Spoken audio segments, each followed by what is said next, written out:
Hello and welcome to this special presentation from Protrade United on how to win more of your business at higher margins. It's great to have you on the session at this particular time, wherever you are in this country or overseas.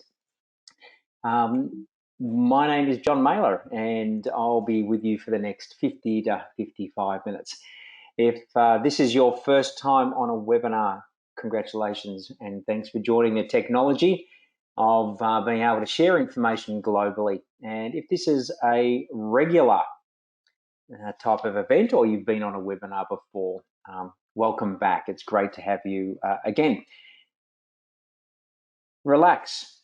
It's going to be an opportunity for you to sit back, maybe wherever you are, on whatever time of the day it is, in your office or at home office, and listen over the next 45, 50, 55 minutes on some ways that we can help you win more business and have a better business overall. So be open, take notes, and when I present you with some concepts around how to implement some of these aspects into your business, rather than being cynical, which is probably typical of many people, maybe go, well, that's interesting. How could I make it work in my business as well? Because I'm not here to necessarily tell you the things that you already know, but the challenge of the things that you are currently doing as well.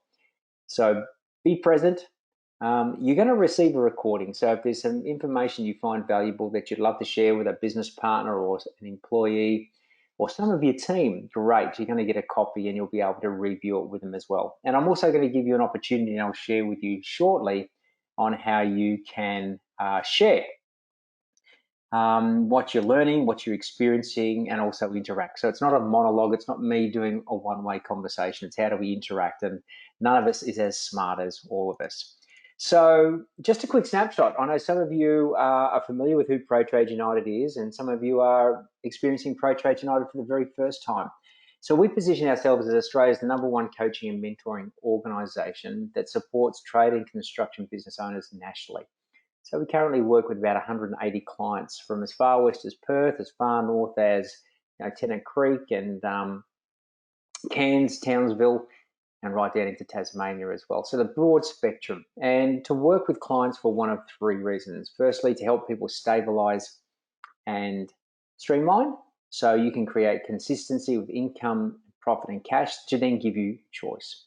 #1 thing is to scale and grow the number of projects or vans or teams that you have. And how do you do that with profit? Because there is a black hole of growth that does happen in that space. And then maybe you're at the stage when you step out of your business, off the tools, or choose a role within the business, and how can you do that with ease and grace as we go. So that's who we are. Some of our clients that we work with, from plumbers to plasterers to builders to landscapers to painters, anyone who's great with their hands and want to have business skills as good as their trade skills. So how do we connect and collaborate? So you'll see a little control panel on your right-hand side. It usually pops up. This is your opportunity to interact. So what I'd love you to do, if you can see that little hand signal, click the hand signal, which means you're hearing me loud and clear. You might want to type into the comment section down below where it says questions, comments. You might want to say, hey, it's Peter here from Townsville, or Simon from Adelaide, or Paul from Ballarat, wherever you are. And that just gives me the indication that I'm clear and connected, and you're hearing me at the same time as well. So, hey, we've got Troy there from Electrical Embassy, beautiful. Michael from Brisbane, beautiful. I saw Shane's on there as well. So thanks. Just keep raising your hand, interacting. Brock from the Sunshine Coast, loud and clear, beautiful. Terrific. So that what's it's telling me that as we go through, we've got Adam there as well. We've got John and I, beautiful. Kerry, thanks. Michael, Nathan, Shane, g'day Shane, beautiful. Sean, Stuart, Thomas. Thank you guys for connecting and putting out your. You've got Tristan from Hyatt, John from Tambourine Mountain, lovely. So hey, people from all over this beautiful country. So continue through the session to type in questions or comments as we go, and I'll do my very best to answer them as we go. So let me, just another question to get you thinking, get the cogs turning, and to connect with the rest of the group. what is hardest for you at the moment about winning business? And let's take probably a sideward step from what's happening internationally with everything that's going on with the virus situation. But typically in your business, what's hardest for you in winning business? I'd love you to just type in some thoughts into that comment section, and just so I can ensure that I can deliver the right value for you. And what are you dealing with? I'm going to give you 30 seconds just to type in some comments and thoughts, and I will be right back. So get typing away.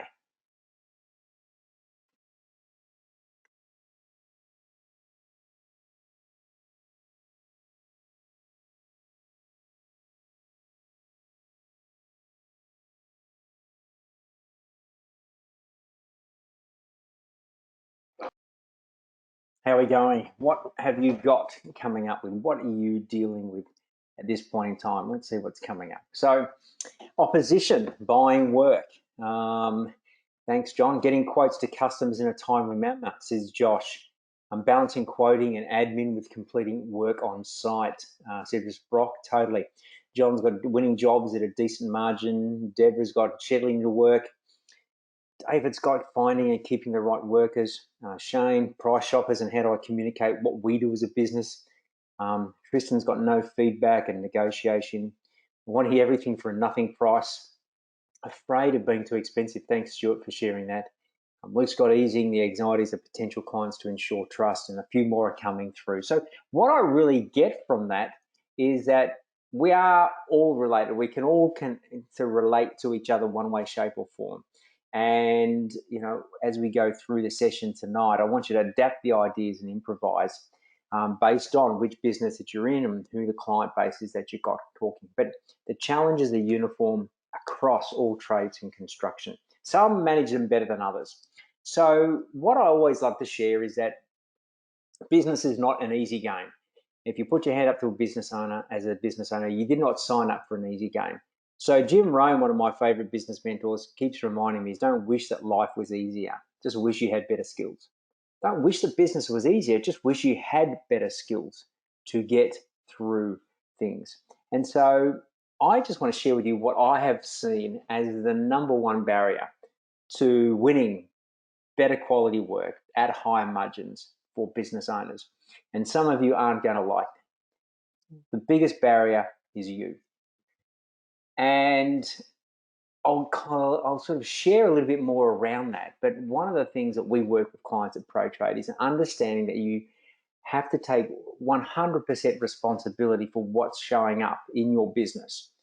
Because only when you take 100% responsibility for everything that shows up in your business, you can change anything in your business.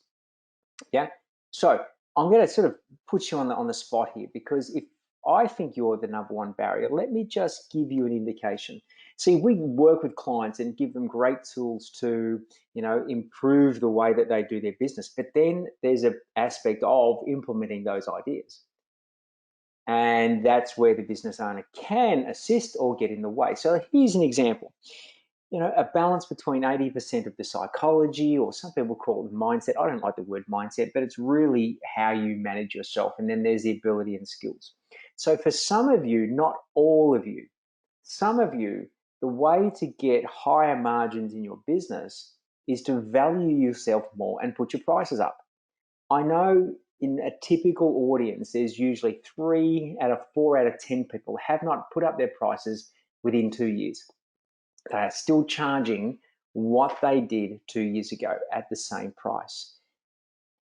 And that is costing them in a number of different ways. Now, the ability to put your prices up isn't a technical skill. You go to whatever spreadsheet or software system that you're using, you tweak the margin a little bit, you improve your markup, and voila, there you have it. Now, a lot of you could go away and do that as soon as we finish this session. Yet, I know for the majority of you, some of the things will get in the way. And here's where the chatter goes on. It goes on in my head. And it'll be things like, what if I don't win the work? You know, and there's fears and concerns around that, which can or may not be valid. There's, am I actually worth it? What will the competition think of me? Can I deliver, you know, a good quality job based on what I want to charge? And we can go down that rabbit hole as well. And there's ways to manage all of that, but that's just an example of what can get in the way of implementing aspects in our business. And there's dozens of more examples, but I just wanted to share that with you because that is where I think, particularly when it comes to sales, tools and abilities are important, but if you don't value yourself, if you don't value you and the work and how you can communicate that, your client will not value you either. So if you're up for some different results, there's got to be some changes that need to be made.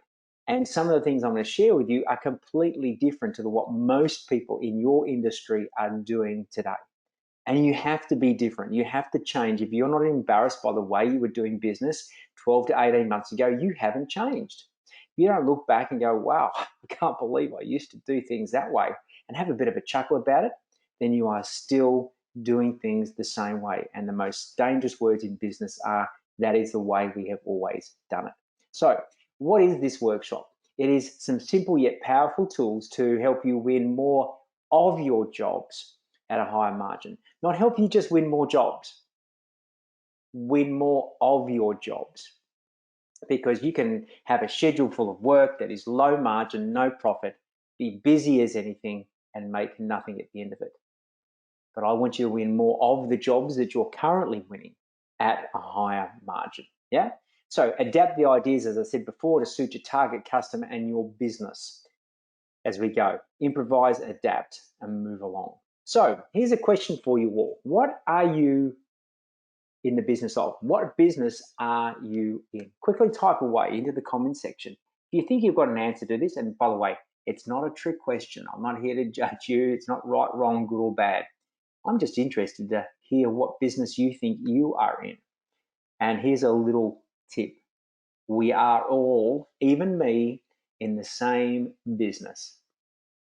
So we've got carpentry, construction, joinery, selling myself, builder, electrical, selling and experience, solutions, making money, provide a service, carpentry. They're delivering a high quality product at a fair price. Hey, listen, and they are all correct in some way, shape, or form. But here's what I really believe we are all in, including me. We are in the business of solving people's problems. We're in the business of solving people's problems. And if you approach your business, rather than how do I make more sales, it's how do I solve more of my customers' problems? Because there's the problem we see at the start. And it could be I need a builder for a renovation. I need someone to build a new house. I need someone to wire or fix some electrical work. You may be an electrical contractor working for a builder, and you might think you've got the problem is to help the builder wire up a house or a renovation. You name it, but there's a bigger problem. And here's what I want you to really get about selling more of your jobs at a higher margin. What you are really selling. And I'd like you to write this down, and I want you to put this, if possible, on a big whiteboard or a piece of paper in your office and educate everybody in your team on this point. Your customer is thinking, can I trust you or your company to solve my problem with certainty? That's it. I know I want you to solve my problem, but can I trust you with certainty to solve my problem? And if you can frame your business and work from that paradigm, you'd be amazed at how you start to look at your business differently. Because I want you to understand there's 4 things. Everyone on this call, and even your customers, are greedy, impatient, lazy, and vain.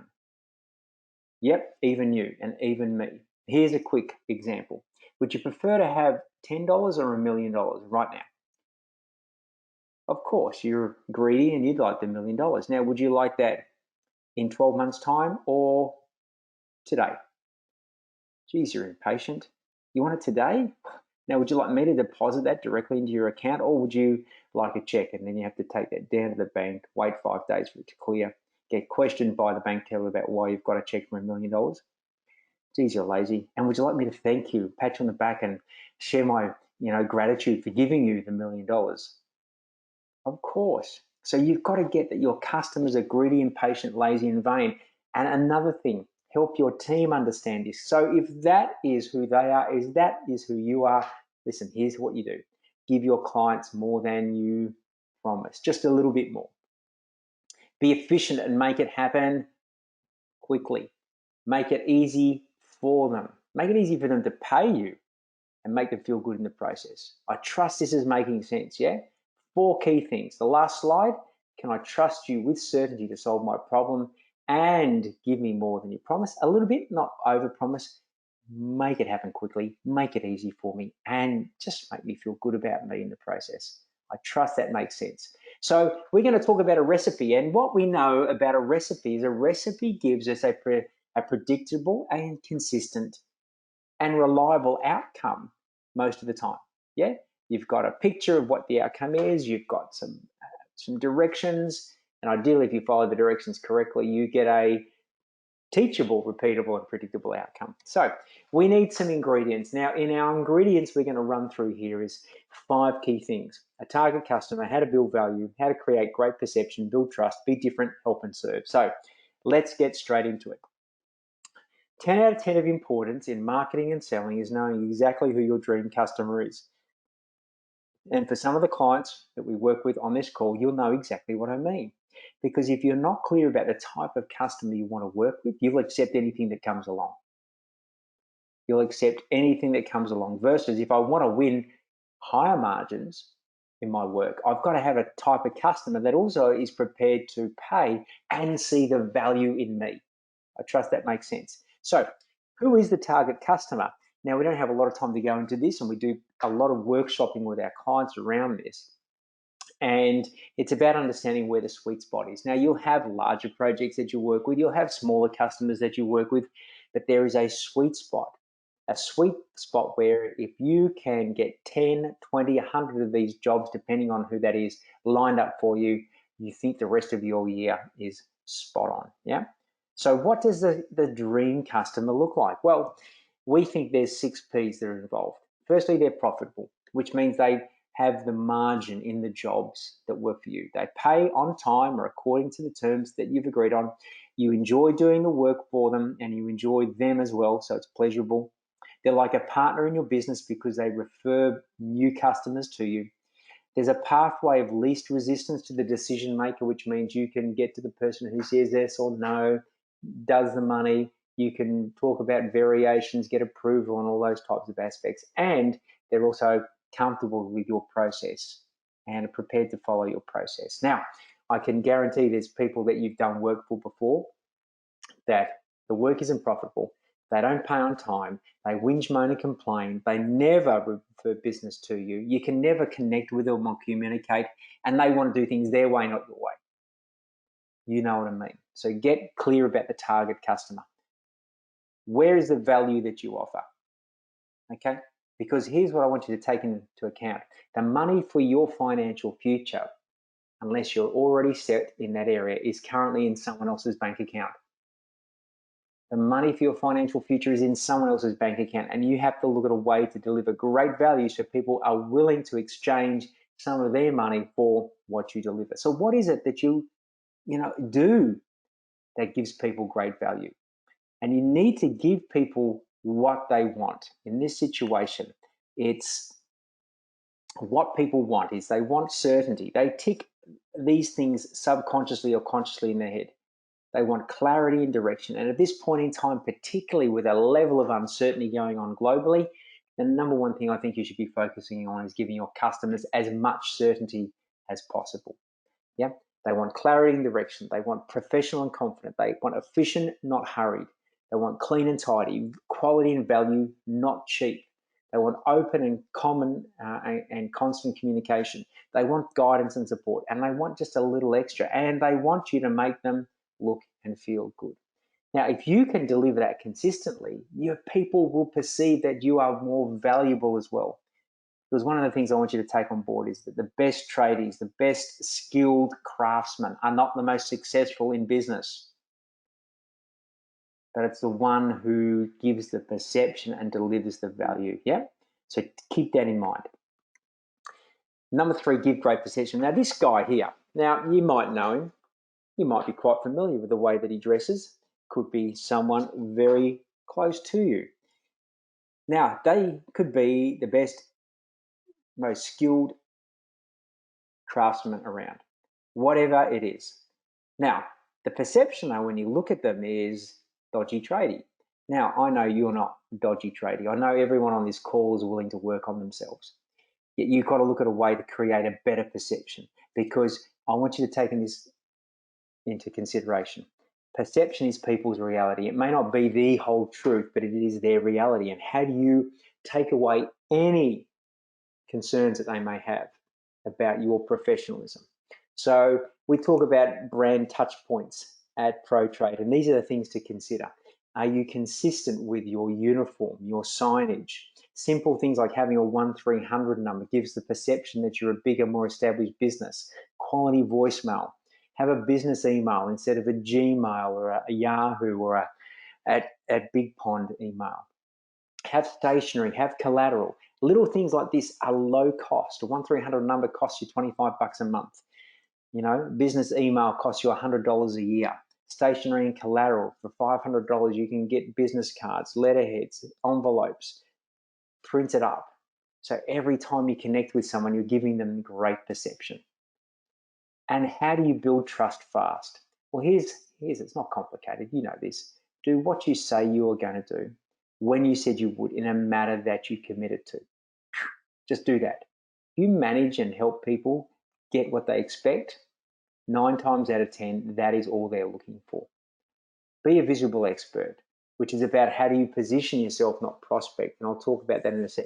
Present as a professional, uniform, clean and tidy. Make sure you look good, you smell good when you meet people. Educate, don't sell. Position yourself as one of the experts in your field. Provide real case studies and examples, reviews, testimonials. All of these, if you've got the little asterisks there, can be presented in what we call the credibility pack. And this is something like this. So a folder, with an introduction of, who you are, a brochure, a business card, testimonials, before and after photos. Invest in putting this together and make sure you have it readily available for when you meet your customers for the very first time. They may not read it, but that's not the point. It's the perception that you're giving them, which is most important. All right, next point. What's your point of difference? Now, this is something to think about. If this guy showed up to give you a quote, and then this one showed up to give you a quote, and then finally you asked for a third guy to come along and give you a quote, who would you choose? Of those three, who would you choose, given that they all look the same, sound the same, show up in the same manner? The only thing you can choose them on is the price, because they all look, feel, sound the same. Now, you don't want to be the business that's competing on price. Of the questions that came up before, at least every second or third one was talking about, price shoppers, people wanting to just, look at the price, get the right margin. So we have to look at how do we not be the same as everybody else, but how do we be different? Now, a lot of people say, oh, we offer better quality, better service. Yeah, rah, rah, rah, rah, rah. That's what everybody says. You have to be different. Different is better. Better is not better. Different is better. And some examples on how you can explain, because here's the key. It's not necessarily how much different you are from everybody else, but do you explain the differences? So, for example, if you're part of the Dulux accredited program, if you're a Master Builder Association or HIA member, if you're in part and you do some professional development and training, that's a point of difference, okay? The time you've been in difference, if you've been in business 10, 15, 20, it doesn't matter. Tell people, this is how long I've been in business and this is the reason why. These are the types of products that we use. These are the guarantees we have in place. This is the training and development I do with my team. These are the ways that we are different. By the way, you're going to be showing up in uniform. You're going to be on time. You're going to be presenting yourself well. Just that is different. Just that is different. Yeah, because I tell you what, 80 to 90% of people show up late. They still wear their workwear. They've got Sikaflex all over their shirt. They've got BO. They haven't had a shave. They've got no paperwork. And then they expect people to spend 10 grand, 20 grand, or even more on something in their house that they pride. And that's just in a residential space. In business, it's again next level. You know where I'm coming from, yeah? So be different. And the last part here is help, don't hold up. People want things done quickly. And by the way, if the people that inquire with you aren't the right customer, well, point them in the right direction. Don't just avoid them, point them in the right direction, because that always comes back. So there's some key things around the recipe, as I've talked about. So what I'd love to hear from you guys is quickly, what's been of value? What is one thing that you've heard from what I've shared that you feel is something that you could implement into your business almost tonight if you wanted to? Yeah, I'm going to leave you 30 seconds. Please type away. I'd love to hear what value you are getting.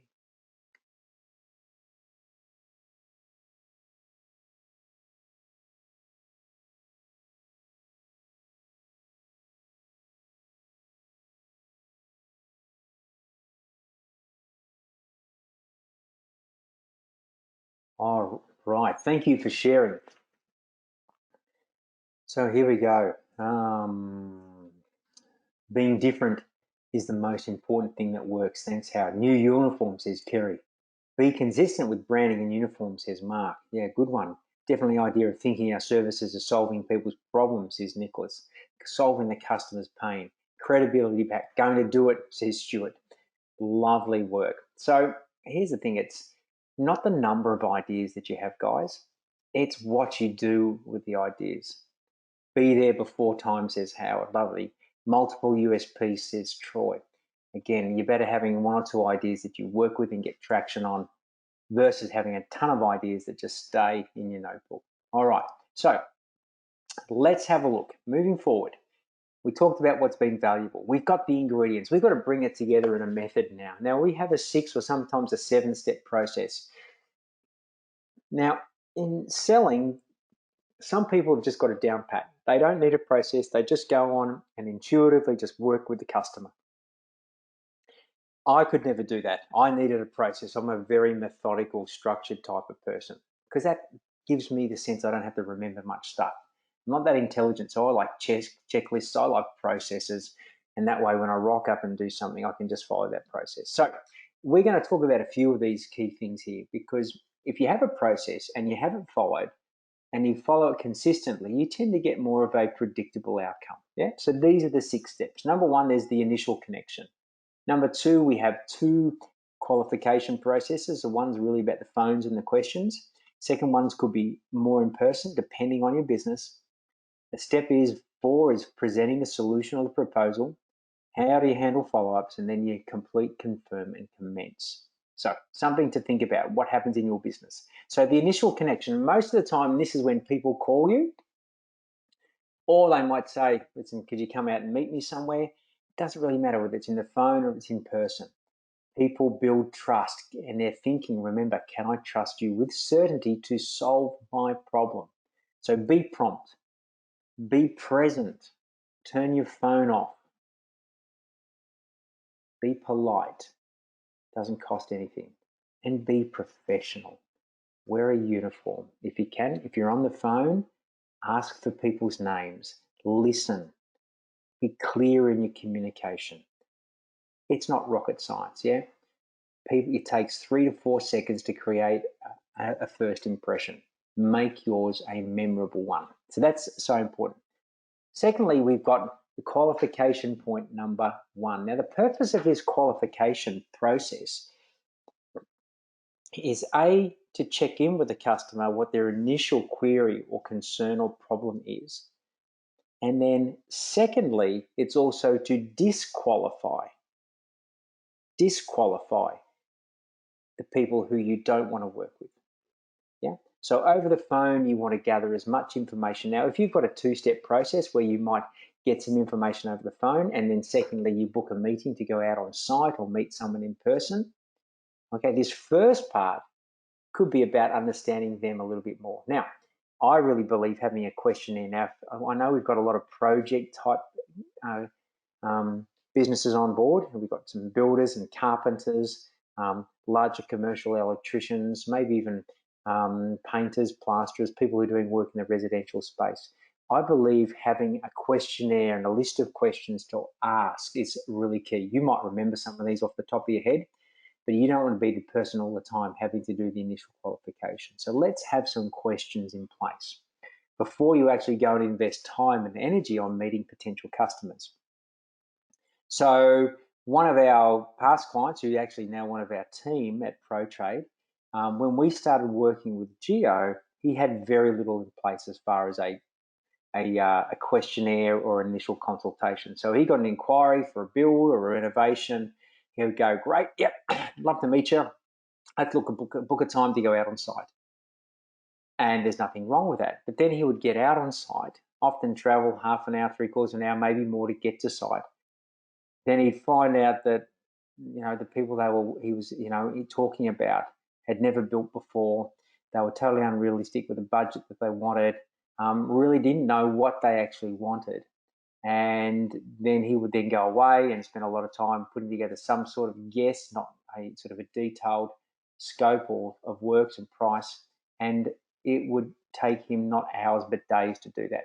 So we worked with Geo and said, why don't you, before you actually go and see anybody, you actually take some initial details over the phone and you send them a questionnaire. You send them a questionnaire to get their thoughts down on paper.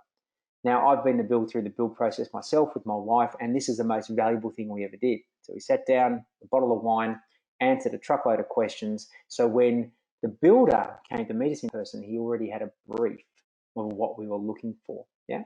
So this process really works. Now, you don't have to have a detailed questionnaire, but you want the customer, depending on the size of the job, to possibly do a little bit of work first. So that's one of the things, and obviously there's a little bit more detail behind this step-by-step process, but it really worked for Geo. Then secondly, as part of the on-site meeting, and this could be the second step of the qualification, make sure you confirm, make sure you arrive on time, have your packs, your brochures, and your evidence available. You're there to build trust. You're there not to get to signing the deal. Keep this in mind. It's a paste by paste project. Don't rush it. Ask and listen. Ask and listen again, and ask and listen again. Get as much details about the job as you possibly can, and then book the next step. Now, in this area, this is where you can get as much of the complications out of the way as possible. So a couple of little examples. So back in the initial qualification process, we're big believers, depending on the size of the potential job, and particularly in the residential space, and this is what we work with our customers to help clients to help them put this in process, there's an investment to go out and quote. So in Geo's situation, after he met the customer for the very first time, he would then say, listen, I'd love to go away and put a detailed proposal together, which includes obviously the prices and structure of the job, and there'll be an investment in that. And Geo would charge anywhere between $1,800 and $4,900 to do that because he valued his time. But what this also did was it disqualified some customers that wouldn't be prepared to follow that process. And that was okay with Geo. He would say, listen, if we do go ahead, obviously that comes off the initial deposit for the build or the renovation. But what would happen is 50% of people would probably go, oh, no, I'm just really just after a price. And he would say, that's okay. When you're ready, that's the process we take. But what would happen is with the other 50% who paid, he would 80 to 90% of the time win the job because the rapport had been built. He'd spent more time with the customer. He valued that relationship, and people were happy to move forward. Now, the other aspect of this qualification process, number 2, is we're working with a roofing company at the moment. And they, instead of going, what they used to do was they get a leaking roof and they would go out and do an inspection and give a quote, and then the homeowner or the business or the building owner would go with the cheapest. So what we recommended that they did was they put together a roof inspection report. So now they do a roof inspection report. It's $395. We come out on site. We thoroughly inspect the situation. We take some photos. We put together a proposal, and we'll give you a price to fix that and make some recommendations moving forward. Now, if you choose us, we take the $395 off the job. But if we don't, you put a detailed scope, and then you can use it to compare with other companies as well. So we work really closely in helping our clients value themselves, value the time that they put into pricing. And what we find is that they don't necessarily get as many opportunities to quote but they win more of their jobs. And that's the key. They win more of their jobs because they're disqualified. If you have a look at the number of jobs you've gone out and quoted on that you haven't won, and then people don't actually even get back to you, you follow them up and they don't even bother to return your call or give you reasons why they've chosen someone else, that's the cost of not having a proper process. So qualification number 2. Number 3 is leading with permission. And these are just some things to be able to ask questions, because your job is really to be the doctor. You need to diagnose the situation. So a couple of little prompters. I'd just like to ask a few questions. I've got a few recommendations. Can I run them by you? That's a little bit of communication for you. Now, depending on the size of the solution that you're presenting, I always recommend, particularly for the builders that are out there, that you book a time to run through the customer in person with this. Make sure you price for the gross profit that you require, and that's another conversation. Make sure you know exactly what gross profit your company needs per job or per project or per van. Present wherever you can in person. 7-11 means the more time is 7 hours, 11 touch points you can spend with someone, the more likely they are to buy from you. Recommend and educate. Don't try to sell. Recommend, be trustworthy. Remember, they're always thinking, can I trust you with certainty to solve my problem? And part of the communication is don't rush through it. Stop, check in, ask if you're on track, how they're feeling about things at this point in time. Remember, you don't want to rush the baking of the cake. You want to do it methodically. Because the more time you take, people tend to ask questions and you have a better opportunity to answer them as well. And then now you have the opportunity to follow up. Now, follow up is absolutely paramount. And from a personal perspective, as I said, we've just gone through a new build. We have a few extra little things that we're doing around the house at the moment. And this is the funny thing, obviously working with trade and construction business owners, I love to observe what it's like when I call people. And a couple of them have been recommended to me and everything's great. But in a couple of scenarios, I thought, well, I'm just going to test out the marketplace. Got 2-3 quotes. How many follow-ups have I had? Zero. I find that fascinating. Now, either people are just so busy or they don't want me as a customer, or they don't care. So what I want you to think about, following up says, I care. Now, the way to follow up is not to, hey, have you made a decision on that job yet? Have we got it? It's, hey, just following up on our meeting last week and the proposal we put together. I'm just curious if you had any other questions or concerns, or is there anything else I could help you with? Now, if the bigger the project, you want to schedule a follow-up. If it's a smaller project, maybe not. But follow-up equals money in the bank. And I'm going to give you an example. Ruben's one of our clients in Brisbane, and he runs an air conditioning refrigeration company.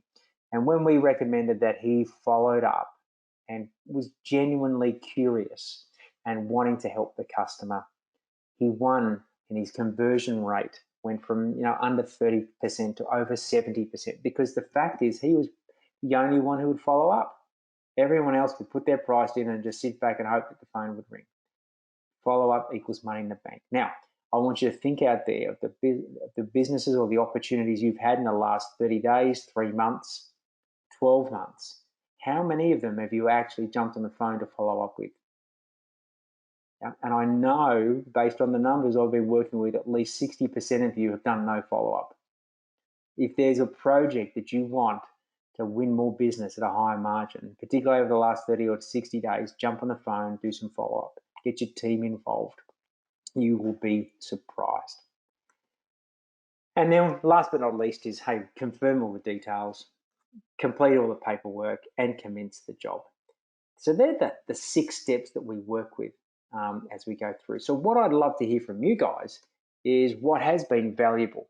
We've talked about the ingredients. We've talked about the method. What is one thing that you think in this particular scenario you'd love to be able to do? Now, if you're a builder and you're not charging to quote at the moment, just put in, I'd love to learn how to charge to quote. If you're, or in any business, how good would it be to be remunerated for the time that you're putting in to professionally provide the customer with that opportunity? If you're in the commercial space, it may be a little bit different. If you do tenders and quotes and you're in one of those platforms where you just get given a set of plans and you've got to estimate and put it out there, and see if you win. It may be a little bit more challenging, but you don't have to do any jobs that you don't want to. You don't have to do any work that you don't want to. You may feel that you have to, but at the end of the day, you get to choose. So what are you learning? Love to see. What would you love to implement? Please tap away.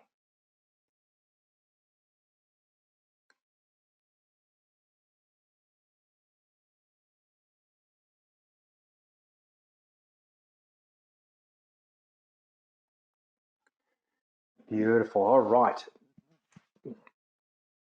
So Nathan's got a question here. Do you have any examples of questions that are put into the questionnaire?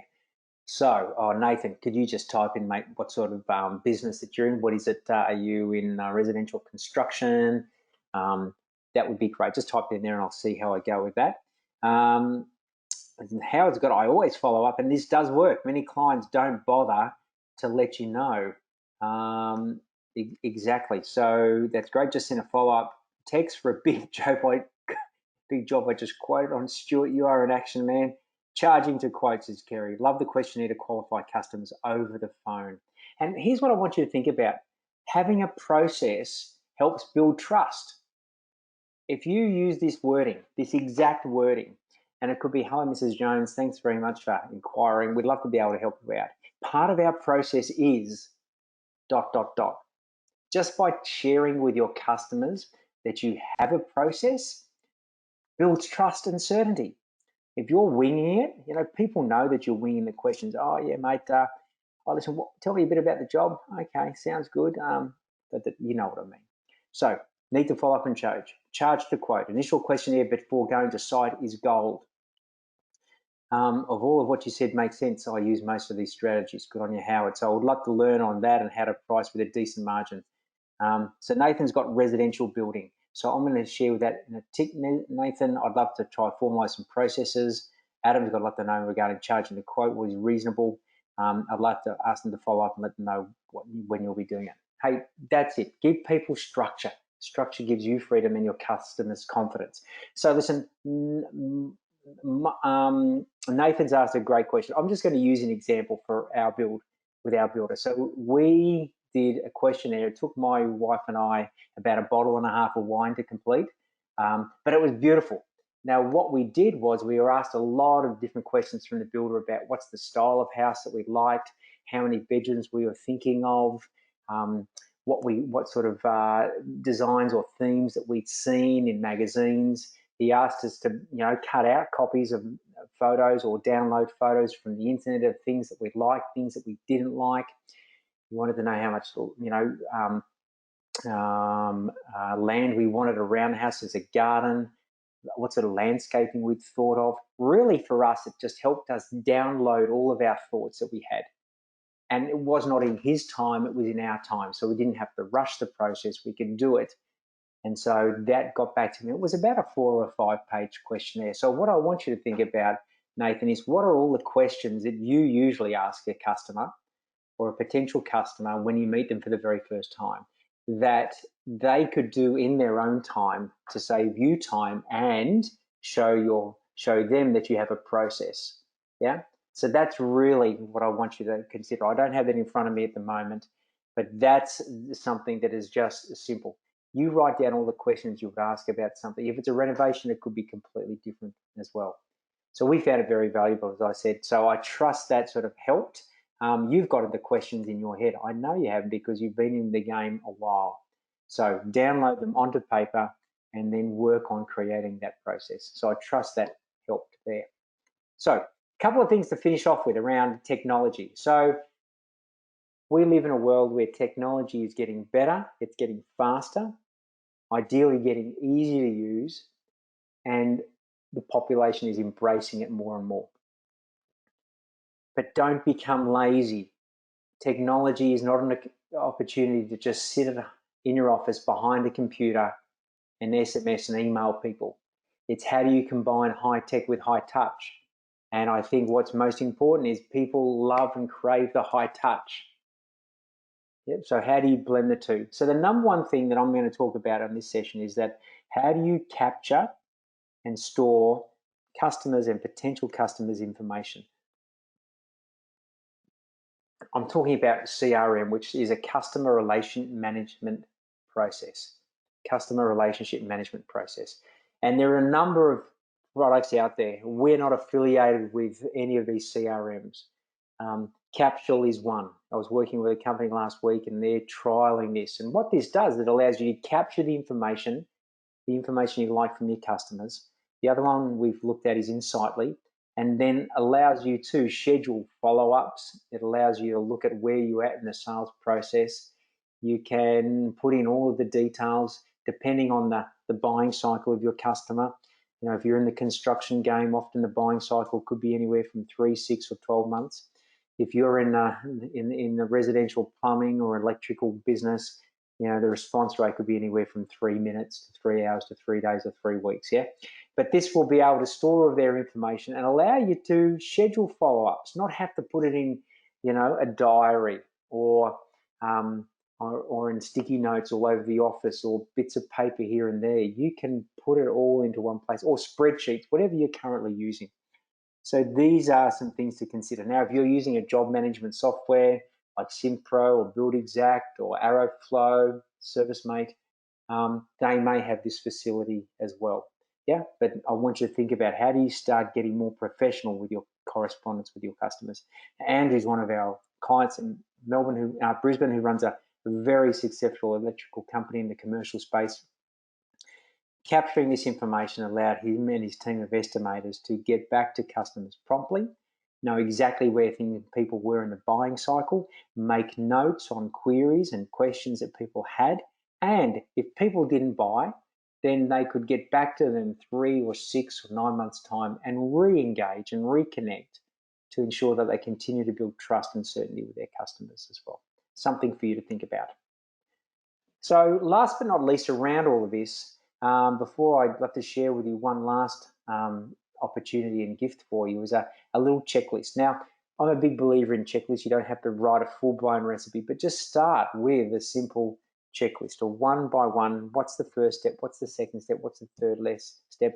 What are maybe the 2 or 3 most important things to take away from this session today? Maybe it's sitting down with your team and going through this recording with them and looking at what they see as opportunities. Maybe it's for yourself as jumping on the phone and doing some follow-up straight away tomorrow morning. Be in action around that. But start, because the key thing I want you to understand is it's not easy. Practice is not easy. Everything is hard until it becomes easy. And it's not practice until you get it right. Practice it until you can't get it wrong. And one of the things that I see when we work with our clients consistently on a month-to-month basis, little changes, incremental, over time, compounds the success. We tend to overestimate what we think we can do in a short period of time, but we underestimate the impact of little things done often every week, every month, over a 12-month period. And I really believe you could shift any result in your business within 90 days with the required focus. Whether that's winning more business, impacting your cash flow, hiring better people, improving the performance of your team, getting your marketing on point, we could work there together. So one of the things that's interesting to look at is, most of our business owners, or most business owners will hear what we say, understand it, tick the boxes, agree with the principles, and know that the thing they could do, should do, yet they do nothing. Because what gets in the way is this thing called the whirlwind or the tornado of life. Now, that'll be the thing that happens usually when you get off this session, when you wake up in the morning, the rings, the bings, the dings, the vibrates, the emails, the phone calls, the interruptions, and it will spit you out sometime at the end of tomorrow and say, how was the day? I hope you enjoyed it. Buckle up, rest up, because it's on again the next day. That leads to what we call confusion, lack of clarity, going out day by day, thinking you're heading in the right direction without actually knowing if it is the direction you should be heading. So what we'd love to do is offer everybody on this session the opportunity to have a sit down with one of our team to help get clarity. And we're calling it a strategy session. And in a minute, I'm going to post a little questionnaire where you can tick yes or no or unsure. Now, what happens in this session? We sit down with you, 60 to 90 minutes, have a look at where you are right now, have a look at where you'd love to get to. For example, if you'd love to learn how to quote in your business, get charged to quote. If you'd love to improve your sales process, love to look at how to hire better people. What are the things that you see are important in the whole recipe to help you get your business to where you'd love to get to, and give you 3 or 4 recommendations to take away. So if you'd like to take the opportunity of that as being part of this session, please tick yes in the box, or if you want some more information, just put unsure as well. So I'm going to launch that poll now and give you about 30 to 40 seconds just to tick whether it's a yes, whether it's a no, or whether it's an unsure. And if it's unsure, one of the guys will be in touch just to share with you a little bit more about that and give you some clarity. But as I said, the worst case scenario, sit down, have a coffee, have a chat about the business, get out what's going on for you, give you some clarity, give you some certainty moving forward, and some key pointers as well. So if that makes sense, you'd like to see some value in that, that's our offer to you. And as I said, we're committed to working with the construction and trade industry nationally to lift everyone's games.